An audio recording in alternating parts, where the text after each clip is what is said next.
오늘 설교 제목은 죄 죽이기입니다. 죄 죽이기. 죄 죽이기. 물론 죽이려고 해도 죽진 않죠. 하지만 우리가 이 죄를 죽이기 위해서 또 정말 열심히 몸부림을 쳐야 되는데 특별히 오늘 말씀은 간음에 대한 것입니다. 간음에 대한 것이에요. 마태복음 5장 27절을 같이 보실까요? 마태복음 5장 27절을 같이 보시겠습니다. 마태복음 5장 27절, 28절을 같이 읽겠습니다. 시작. 간음하지 말아라 하고 말한 것을 너희는 들었다. 그러나 나는 너희에게 말한다. 여자를 보고 음욕을 품는 사람은 이미 마음으로 그 여자를 범하였다. 네, 28절까지만 읽겠습니다. 여러분, 지난 10년간 한국 사회는 큰 변화를 겪어 왔습니다. 물가 상승 있었고요. 무엇보다도 바이러스로 인한 그런 불안감이 증폭이 됐습니다. 한 몇 년간 저희가 참 그런 불안감 속에 살아왔죠. 또한 정치적인 문제로 인한 이념 갈등이 더 심해졌습니다. 세대 간의 소통의 부재 또한 심해졌어요. 네, 스마트폰이 이제 보급화돼서 우리 아이들은 제가 보니까 보통 평균은 초등학교 1학년 때부터 스마트폰을 갖더라고요. 그러니까 1학년 때부터 가지니까 어떻게 돼요? 네, 스마트폰에 빠지겠죠. 네, 소통하는 법을 잃어가고 있어요. 어떻게 소통해야 되는지. 하지만 무엇보다도 저는요, 성윤리 의식에 대한 이 인식이 매우 달라졌다라고 제가 진단을 하고 그렇게 관찰을 하는데요. 여러분, 성윤리가 그 기준이 매우 지금 낮아져 버렸어요. TV 프로그램만 보더라도 알 수 있어요. 네. TV 프로그램은요, 그냥 그 어떤 프로그램 만들 때 그냥 만드는 것이 아니라 지금 데이터를 기반으로 해서 이것이 지금 이 시대의 풍조이기 때문에 이렇게 하면 인기를 끌 것이다 해서 만들고 있거든요. 프로그램의 제목만 보더라도 그 주제만 보더라도 알 수가 있습니다. 여러분, 성윤리의 기준이 매우 낮아졌어요. 낮아졌을 뿐만 아니라 왜곡된 기준이 상식이 되어 버렸습니다. 상식이 되어 버렸어요. 실례로 결혼 전에 이제 남녀가 동거하는 것은 부끄러운 일이 아닌 것처럼 되어 버렸어요. 장려합니다. 네. 결혼 전에 알아야 된다. 동거를 장려하는 그런 추세도 있습니다. 또한 동성 간의 사랑, 동성애가 부끄럽지 않은 것처럼 여겨지고 있고요. 이 평등주의 사회에서 이것을 차별하는 것은 역차별이라 하면서 그러한 이야기를 하는 것은 매우 시대착오적인 발언이다라고 이야기를 한다라는 것입니다. 그런데 오늘 우리 주 예수 그리스도의 말씀은 요즘 세상 풍조를 정면으로 반박합니다. 그래서 기독교의 성윤리가 얼마나 지금 이 시대의 성윤리와 다른지를 알려주세요. 하나님의 기준이 어떠한 것인지를 알려주시는데 오늘 말씀이 그러하다라는 것입니다. 그럼 예수님 당시의 시대의 배경을 잠시 볼게요.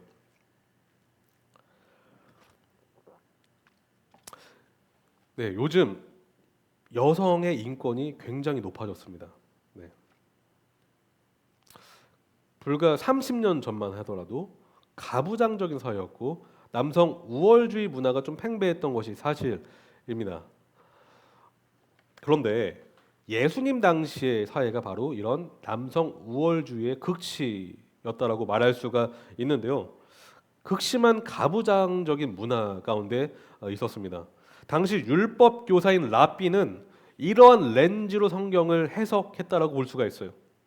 다시 말해 남성 우월주의의 렌즈를 가지고 성경을 해석했고 자신의 입맛대로 그것을 적용했다라고 말할 수가 있는데요. 대표적인 예로 간음에 대한 여호와의 명령을 매우 축소시키고 제한시켰는데 누구에게 좋게 만들었을까요?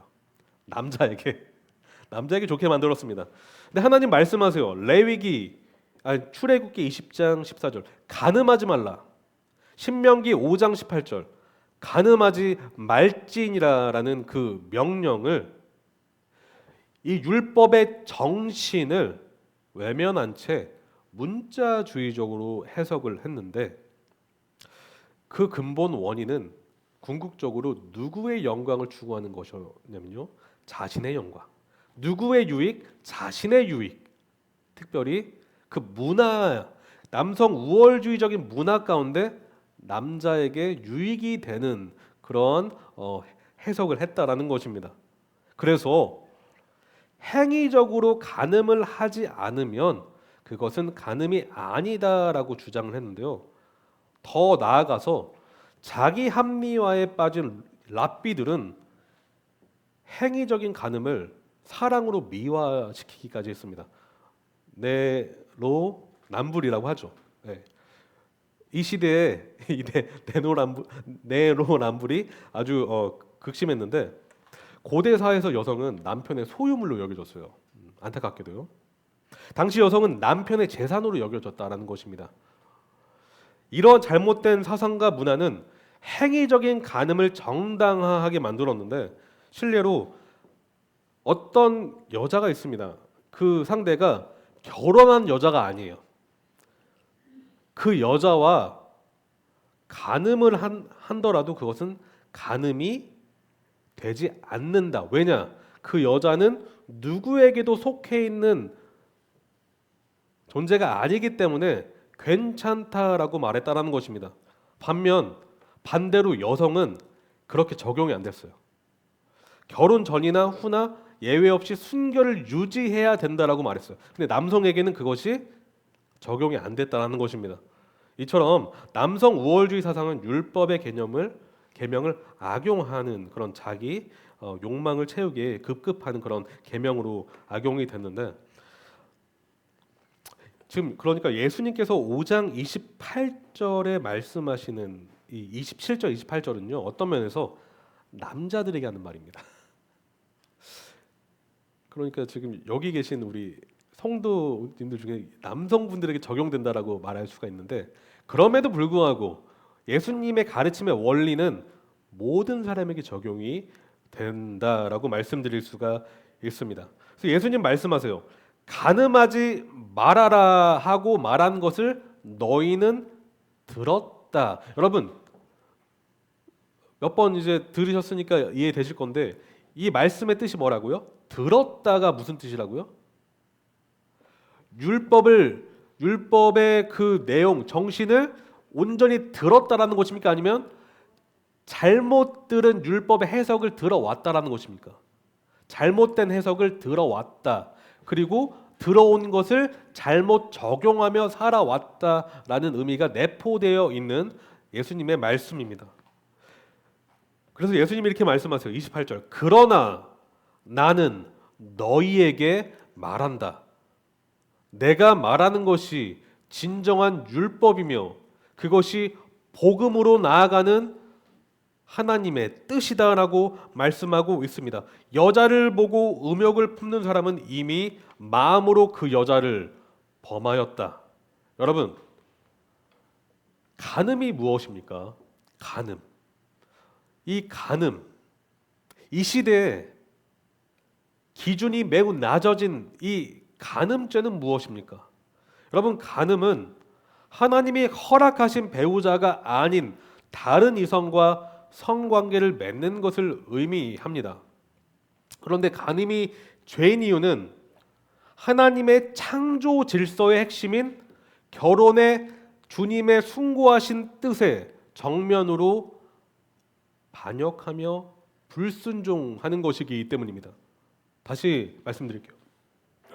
창조 질서의 핵심 중에 결혼이 중심에 있는데 그 하나님의 뜻인 결혼, 그 기준을 정면으로 반박하고 반역하며 불순종하는 것이 간음이기 때문입니다. 따라서 여러분, 간음죄에 대한 하나님의 기준은 문화와 상황에 따라서 변하지가 않아요. 이 진리의 기준은 항상 그 자리에 머물러 있습니다. 세상 풍조에 따라서 왔다 갔다 하는 것이 아니라는 것입니다. 결혼 전이든 후이든 동일하게 적용이 되는데 그러므로 혼전 순결의 원칙은 케케묵은 과거 전통이 아니라 예나 지금이나 동일하게 적용이 되는 하나님의 원리라는 것입니다. 히브리서 13장 4절은 말합니다. 모두 혼인을 귀하게 여겨야 하며 잠자리를 더럽히지 말아야 합니다. 음행하는 자와 간음하는 자는 하나님의 심판을 받을 것입니다. 뭐라고 말씀하고 있죠? 음행하는 자와 간음하는 자는 하나님의 심판을 받는다.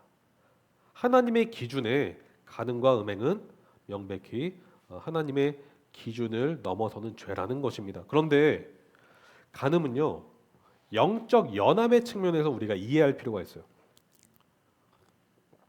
간음은 이것입니다. 언약을 깨트리는 행위입니다. 간음은 굉장히 중요해요, 여러분. 간음은 언약을 깨트리는 행위입니다. 여러분, 언약이 무엇이에요? 여러분, 결혼하실 때 무엇을 하십니까? 주례자야. 그러니까 결혼 서약을 하시죠. 여러분, 서약을 하는데 그냥 내용을 읽는 게 서약입니까? 아니면 그 서약 그대로 내가 그렇게 살겠다라고 하는 것이 진정한 서약의 의미입니까? 네, 그렇게 살겠다는 것이죠. 여러분, 결혼의 핵심은요, 이 서약이에요. 언약이에요, 언약. 이 언약은 영적인 측면에서 하나님과 우리와의 관계 측면으로 우리가 이해할 수가 있는 것이죠. 하나님께서 아담과 하와를 창조하실 때 아담과 첫 인류는 하나님과 언약 관계로 묶여 있었어요. 그런데 누가 그걸 깨버렸죠? 하나님이 계셨습니까? 아담과 하와가 깨버렸어요. 왜요? 그 주권자와 나는 이제 함께 살고 싶지 않다. 그 주권자 밑에서 그 권위 아래 살고 싶지 않다. 내가 그 주권자가 되겠노라. 그것이 바로 아담과 하와가 했던 죄악이었습니다. 언약을 깨트렸다는 것입니다. 여러분, 간음이라는 것은 그러니까 영적인 측면에서 충성을 옮기는 행위예요. 다시 말해 배신 행위라는 것입니다. 그래서 성경은 하나님을 따르지 않고 이방신을 섬겼던 이스라엘 백성을 뭐라고 하는 줄 아십니까? 간음자라고 하십니다. 간음자. 여러분, 에스겔서 같이 한번 보실게요. 에스겔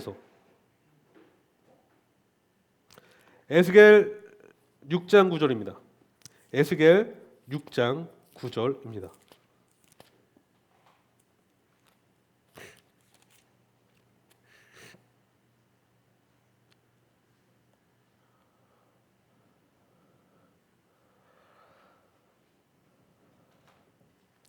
같이 한번 읽어볼게요.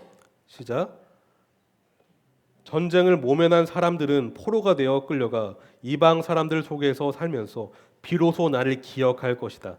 그들이 음란한 마음으로 내게서 떠나갔고 음욕을 품은 눈으로 그들의 우상들을 따라가서 내 마음을 상하게 하였으므로 그들은 자기들이 저지른 악행과 그 모든 혐오스러운 일을 기억하고 스스로 몸서리 칠 것이다. 10절.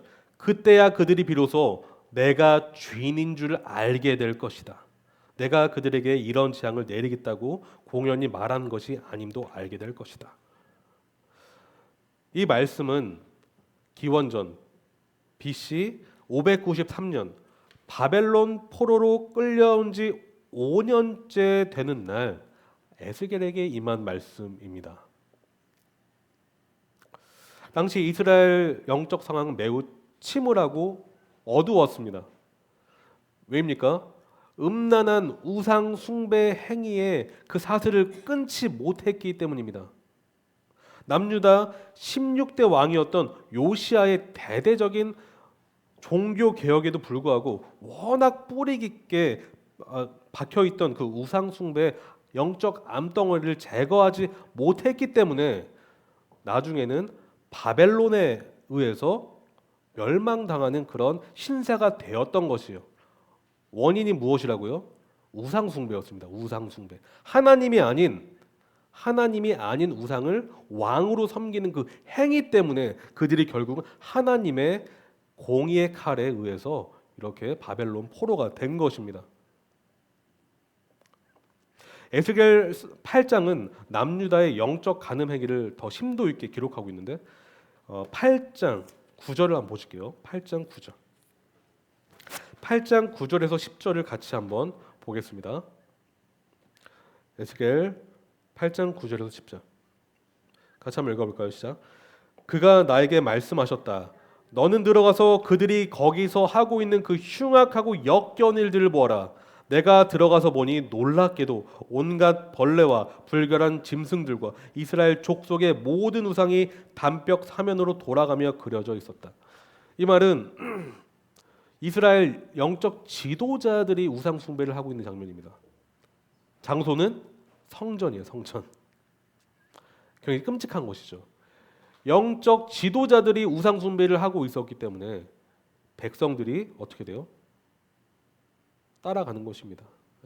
저는 이런 말씀을 통해서 먼저 저에게 적용을 합니다. 나는 과연 하나님을 진정으로 섬기고 있는가? 아니면 하나님이 아닌 다른 무언가를 섬기고 있는가?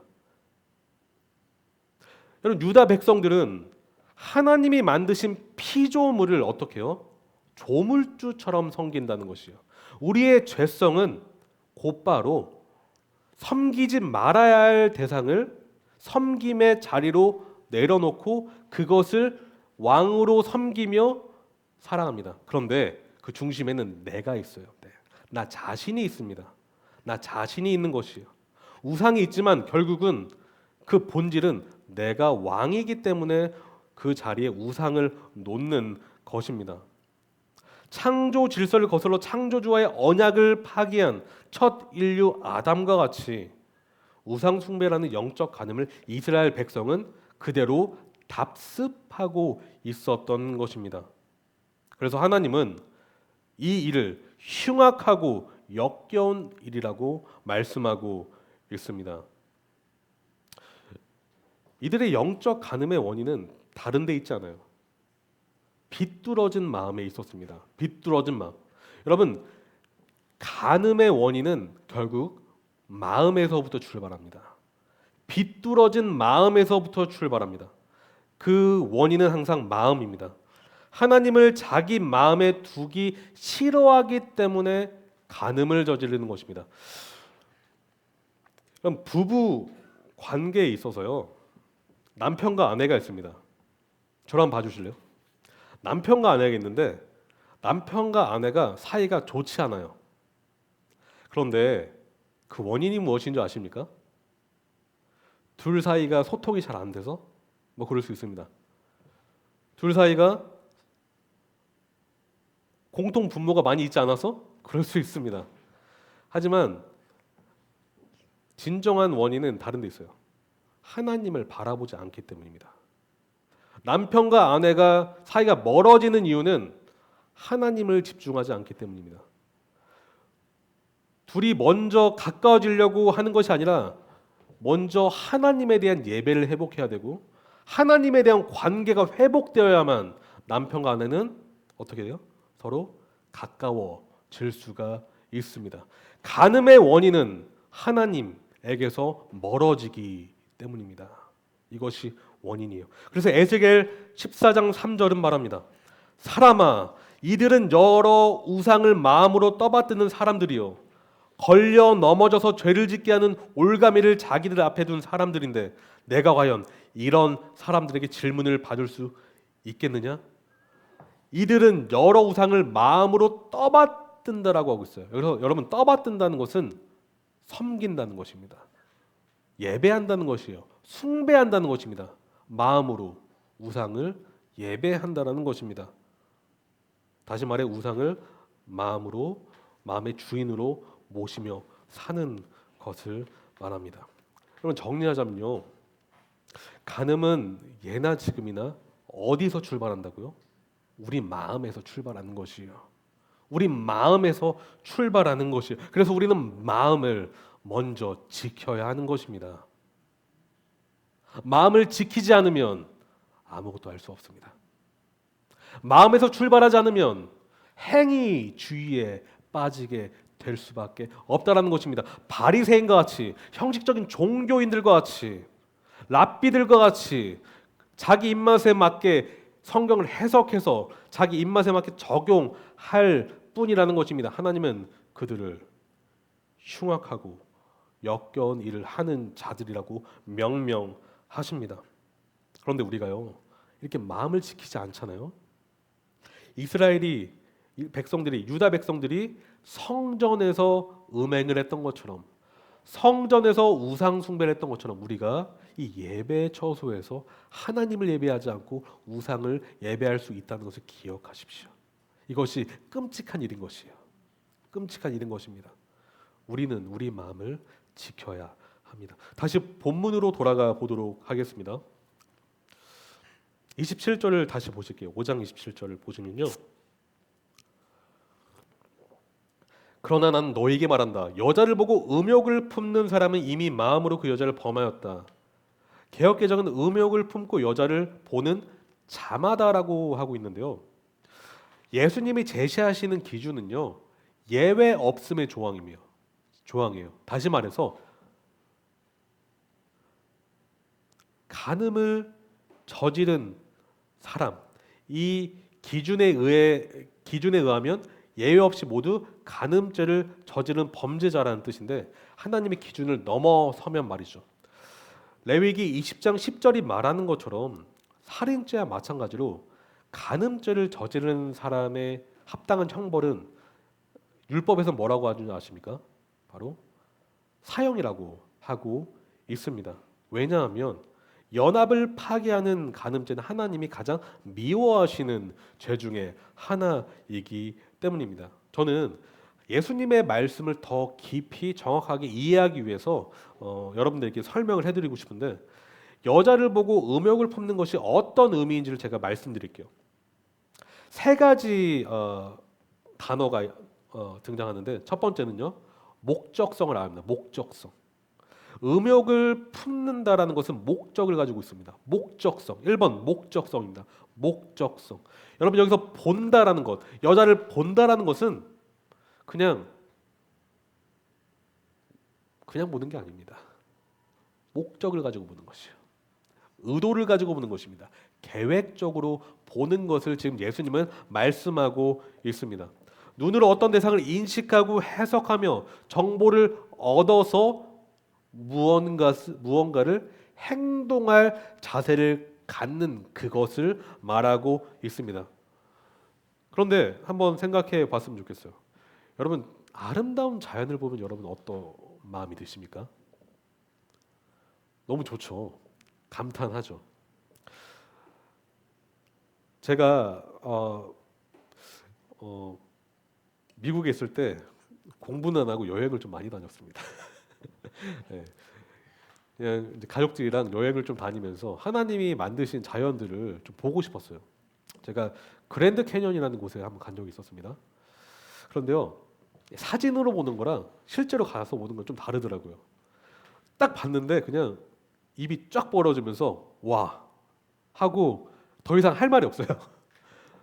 아, 진짜 하나님 대단하시다. 비단 그 그랜드 캐년만 보고도 이런데 이 전 우주를 만드신 하나님의 지혜는 얼마나 대단한 것인가라는 생각을 하는 것입니다. 자연을 봤을 때 아름답다라고 말하는 것은 그것은 잘못된 게 아니에요. 전혀 잘못된 것이 아닙니다. 전 작년에 설악산을 다녀왔는데요, 설악산을 보고도 너무 아름답다, 너무 좋다, 하나님의 예술적인 솜씨를 찬양할 수밖에 없었습니다. 여러분, 피조물을 보고 아름답다라는 것은 죄가 아니에요, 절대. 다시 말해서 아름답고 멋진 이성을 보면서 잘생겼네, 이쁘네, 여러분, 그건 죄가 아니에요.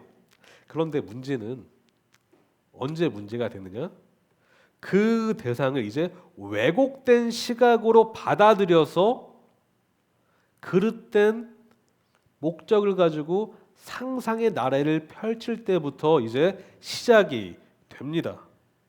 절제 없이 음탕한 욕정의 마음으로 이제 그 상대방을 내 마음에 품을 때 시작이 된다라는 것입니다. 곧 간음은요, 정리하자면 음란한 동기, 그 목적을 가지고 다른 이성을 바라보기 시작할 때 발생한다라는 것입니다. 여러분, 여기서 본다라는 것은 그저 시각적인 개념에 국한되는 것이 아니에요. 여러분, 우리는 공부할 때 봐요. 그런데 보는 이유가 무엇입니까? 내 머릿속에 그 정보를 담기 위해서, 내 것으로 만들기 위해서 집중을 합니다. 묵상을 합니다. 곱씹고 곱씹어서 나의 지식으로 만들려고 합니다. 이처럼 보는 것은요, 집중, 묵상, 몰입, 상상을 포함한다라는 것입니다. 이처럼 보는 것은요, 형상화 작업, 내 마음속에 어떤 이미지를 형상화시키는 것을 말합니다. 예를 들어 인터넷이나 SNS에서 의도치 않게 선정적인 이미지를 보게 되는 경우에 혼자 상상에 빠져서 절제하지 않고 그 생각을 발전시키기로 한다면 이는 예수께서 말하는 간음죄로 이어지게 된다는 것이죠. 두 번째는요, 지속성입니다. 지속성. 둘째는 지속성. 여자를 보고 음욕을 품는 사람, 여기에서 보는 행위는 이례적으로 그냥 찰나의 순간에 보는 것을 말한다기보다는 반복적이고 습관적인 패턴을 말한다라고 볼 수가 있습니다. 곧 주님은 번뜩이는 생각과 느낌을 말씀하고 있는 것이 아니라 삶에서 우리가 반복적으로 습관화하는 그런 어떤 행위, 습관적인 삶의 형태를 말하고 있어요. 지속적인 죄악의 삶의 모습을 꼬집고 있는 것이죠. 다시 말해 음욕을 품고 여자를 보는 자는 마음이 이미 뭐요? 음욕으로 습관화된 사람이라고 말할 수가 있는 것이죠. 무절제하고 무감각하며 그 죄에서 돌이키기를 거부하는 사람을 말하고 있습니다. 마지막인데요, 발전성이에요. 발전성. 음욕을 품고라고 하십니다.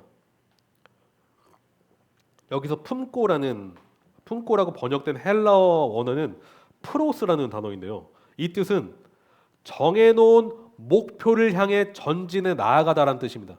품고의 뜻은 정해놓은 목표를 향해 전진해 나아가다. 여러분, 그러니까 무슨 뜻일까요, 이게?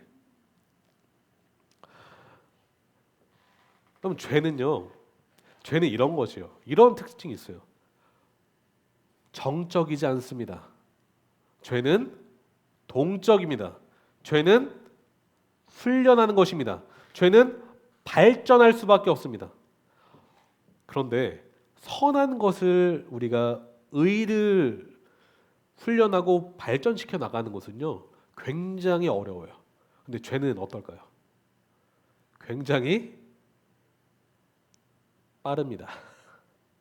학습하지 않아도 빨리 발전하고요, 마스터가 될 수가 있습니다. 죄가 그런 성향을 가지고 있습니다. 그래서 우리가 우리 몸을 쳐서 복종하지 아니하면 우리는 의가 아닌 죄로 달려가기가 굉장히 쉽다라는 것입니다. 음욕을 품는다는 것은 바로 이러한 속성을 가지고 있습니다. 마치 목적지를 향해 달려가는 것처럼, 마치 어미새가 알을 정성스럽게 품는 것처럼, 마치 정원을 가꾸듯 마음의 밭에 음욕이라는 자양분을 뿌려서 욕정의 밭을 가꾸어 나가는 것처럼 그렇게 되는 것입니다. 여기서 질문이 하나 생기는데요. 왜 사람들은 이런 음욕을 품는 것일까요? 왜 사람들은 음욕을 품는 것일까요? 제가 두 가지 이유를 제시를 해보겠습니다. 첫 번째는요, 아까 우리가 논의했던 거의 연장선인데 제가 이걸 정리하자면 이것입니다. 첫째, 자기 마음의 주인이 누구인지를 모르기 때문에 그렇습니다.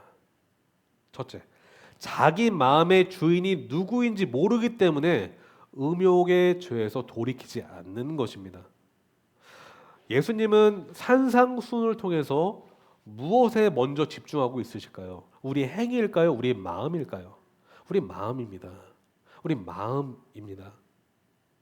행위주의에 빠져있던 가련한 인생들에게, 그 바리새인들에게, 그 무리들에게 제자가 되기 위해서는 너희 마음을 먼저 점검하라라고 하십니다.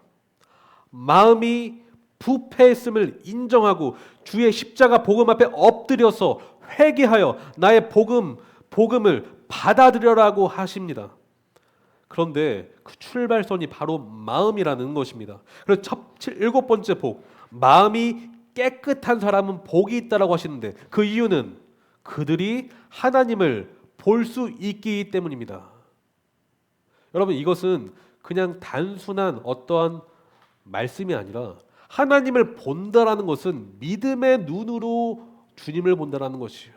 여러분, 진짜 믿는다라는 것은 마음으로 믿는 것이며 우리 마음이 부패했다는 것을 인정할 때 우리 믿음이 진정으로 출발이 됩니다. 여러분, 기독교의 믿음은 불교에서 말하는 그런 깨달음의 믿음이 아닙니다. 여러분, 구원파가 왜 이단인 줄 아십니까? 그들이 말하는 믿음은 바로 깨달음의 믿음이에요. 마음에서부터 회개하는 믿음이 아니라는 것입니다. 기독교의 믿음은 회개의 믿음입니다. 회개라는 것은 내가 잘못됐다는 것을 인정하는데 그 지식을 주시는 분도 성령이시기 때문에 주 예수를 붙잡게 되는 것입니다. 그런데 반면 유대주의자들은 이랬어요. 여러분, 형식적인 종교주의자들은 이렇습니다. 실제로 살인을 하지 않았다면 나는 살인죄를 저진 사람이 아니다라고 말합니다. 그런데 주님은 이렇게 말씀하세요. 형제에게 노하는 자마다, 형제를 바라보며 조롱하는 자마다, 바보라고 말하는 자마다, 형제를 비열한 자라고 깎아내리는 자마다 살인자요, 그 죄에 상응하는 그 값은 죽음이라고 하십니다. 간음 또한 마찬가지입니다. 예수님은 계속해서 이런 말씀을 하시는 것이요, 간음을 저지르는 그 간음죄의 기준은 우리 마음에서부터 출발한다. 그것을 인정하느냐라고 우리에게 질문하시는 것이요. 여러분, 이 기준을 인정하십니까? 우린 복음을 잘 생각하셔야 돼요. 복음은 절대 피상적이지가 않습니다. 여러분, 기독교의 복음은 절대 피상적이지가 않아요. 다시 말해서 이 기준을 인정하는 사람은 어떻게 되는 줄 아십니까? 주 예수의 은혜가 필요하다라고 고백하게 돼요. 다시 한번 말씀드릴게요. 이 기준을 그대로 받아들이는 사람은 주여, 저는 무능력합니다. 주님, 저는 죄인입니다. 그런데 이 죄에서 돌이킬 수 있는 능력이 없기 때문에 주 예수의 십자가 공로를 붙잡습니다. 주님, 저를 용서하여 주시옵소서. 이것이 복음이에요. 그런데 복음스러운 것은 이 기준을 깎아요. 축소하고 확대해요. 그래서 복음의 주인이 아니라 내가 원하는 그리스도께 나아간다는 것입니다. 그것은 바로 우상숭배예요, 여러분.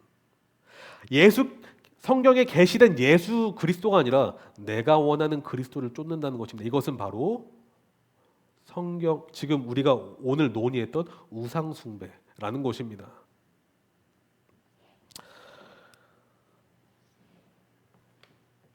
여러분, 다시 한번 생각해 봤으면 좋겠어요. 마음의 주인이 누구이신지를 한번 생각해 봤으면 좋겠습니다. 왜 하나님께서 마음에서 화를 억제하지 않는 자에게 죄를 물으실까요? 왜 그런지 아십니까? 마음의 주인이 우리가 아니라 하나님이시기 때문입니다. 왜 하나님께서 마음에서 음란을 즐기는 자에게 죄를 물으시는 걸까요? 마음의 주인이 내가 아니라 하나님이시기 때문입니다. 더 나아가서 왜 하나님께서 죄를 물으실 뿐만 아니라 처벌까지도 하실 수 있는 권리가 있으실까요? 하나님께서 우리 마음의 주인이시기 때문입니다. 만약에 우리 마음의 주인이 내가 아니라 하나님이심을 인정한다면 우리는 우리 마음을 가꾸는 자리로 나아갈 수밖에 없다라는 것이요. 또한 가꿀 수 있는 지혜와 능력이 하나님께 있음을 인정하기 때문에 주님께 도와달라고 간청한다라는 것입니다. 이것이 우리가 거룩한 삶을 살 수 있는 비결입니다. 둘째는요, 마음에 음욕을 품는 둘째 이유, 음란죄의 무서움을 모르기 때문입니다. 죄인은요,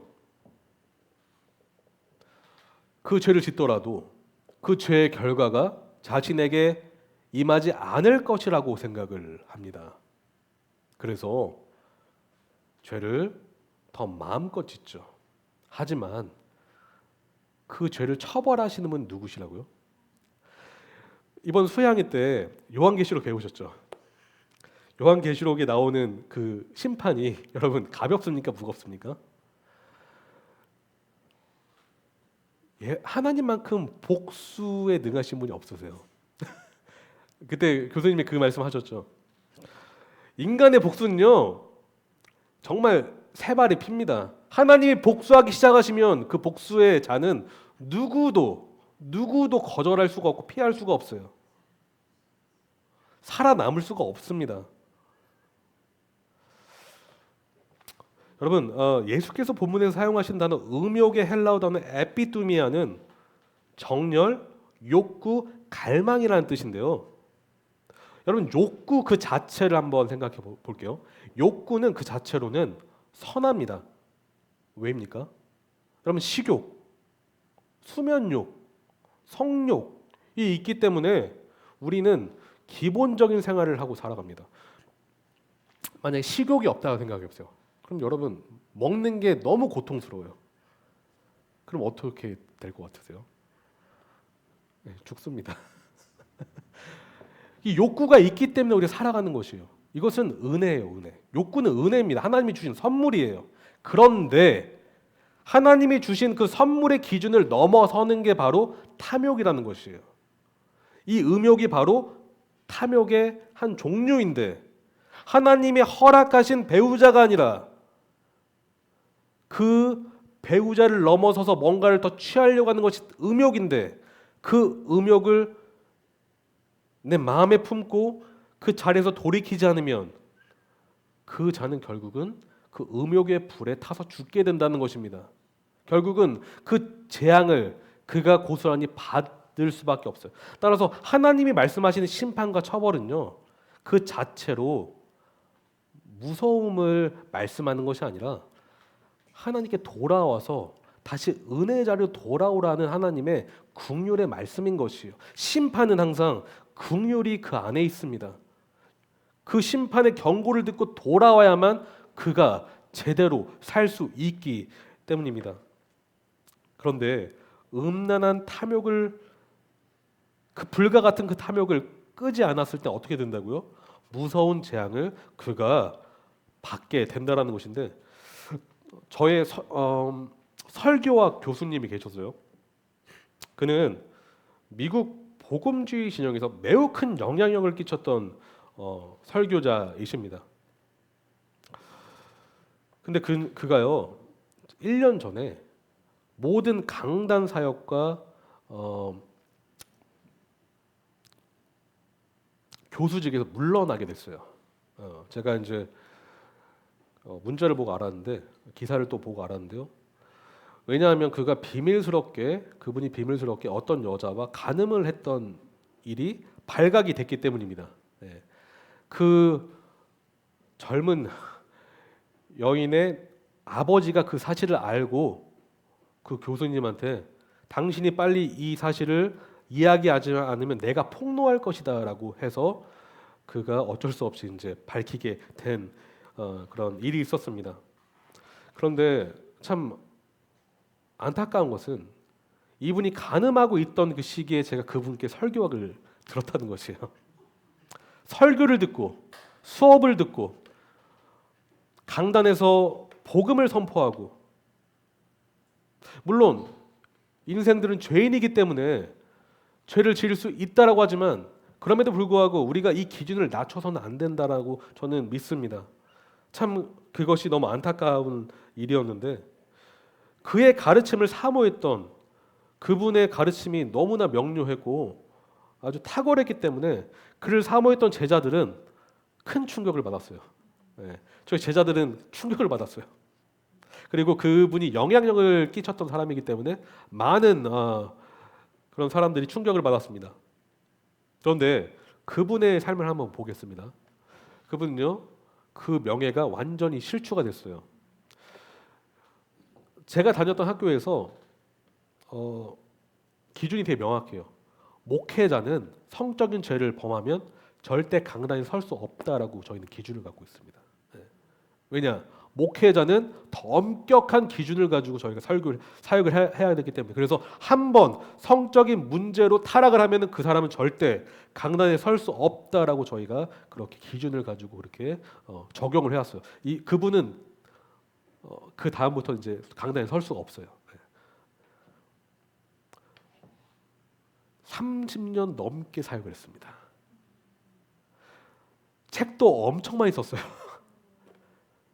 그런데 그 다음부터 어떻게 돼요? 그분의 명예, 신뢰도가 타락을 했기 때문에 설교 듣지 않습니다. 그 전에 들었던 설교도 했던 설교도 듣지 않게 되는 것이고 책도 이제 보지 않게 되는 것이죠. 그런데요, 그분의 특징이 하나 있었어요. 그분은 전 세계를 돌아다니면서 설교를 하시면서 저희 학교에도 그 설교학 가르치러 오실 때 한 학기에 2번 정도 한 번, 2번 오셨는데 일주일, 2주일 이렇게 오셔서 강의를 하셨던 분이신데 아내를 데리고 오지 않으셨어요. 한 번도. 네. 그러니까 여행을 하실 때 아내와 함께 다니지 않으셨다는 것이에요. 그래서 주위 사람들이 우려를 좀 표했습니다. 계속. 아니나 다를까 이런 일이 일어난 것이죠. 여러분, 이분만 이럴까요? 예외가 없습니다. 우리가 조금이라도 빈틈을, 사탄에게 틈을 내주면 우리도 그렇게 될 수가 있습니다.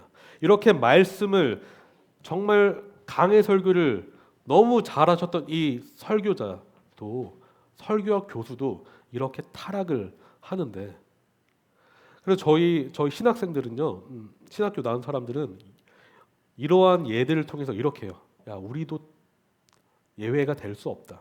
조심하자. 정말 우리가 거룩을 집중하고 우리가 정말 사탄에게 틈을 두지 않는 그런 삶을 살자라고 우리가 이제 서로 이야기했던 적이 있습니다. 그럼 바울은 그래서 말해요. 고린도전서 9장 27절. 나는 내 몸을 쳐서 굴복시킵니다.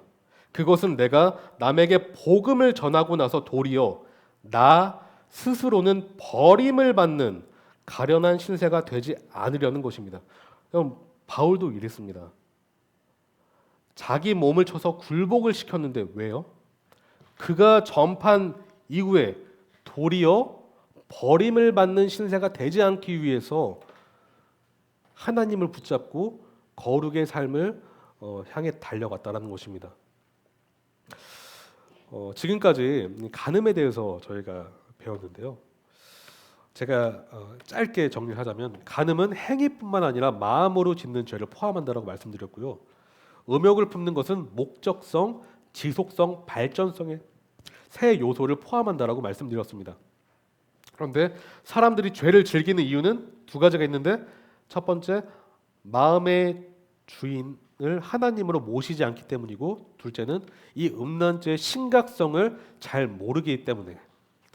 여러분, 이번 주는 이 죄에 대한 이론편이라고 말할 수 있고요. 다음 주는 적용편인데 어떻게 하면 우리가 이 죄에서 떠나서 바르게 살 수 있는지 마태복음 5장 29절에서 30절을 통해서 같이 나누도록 하겠습니다. 기도하시겠습니다. 사랑해 주님 감사합니다. 오늘 죄에 대해서, 특별히 이 간음죄에 대해서 같이 살펴봤습니다. 주님의 기준이 무엇인지, 정말 하나님의 뜻이 무엇인지, 그래서 우리가 어떠한 삶을 살아야 되는지를 배웠습니다. 주님, 은혜를 베풀어 주셔서 정말 거룩한 삶을, 정말 하나님이 원하시는 정결한 삶을, 순결한 삶을 살아낼 수 있도록 인도하여 주시옵소서. 그래서 천국 가는 그날까지 하나님과 동행하는 삶 멈추지 않게 하여 주셨고, 그 삶을 더 발전하게 주님 인도하여 주시옵소서. 예수님의 이름으로 기도합니다. 아멘.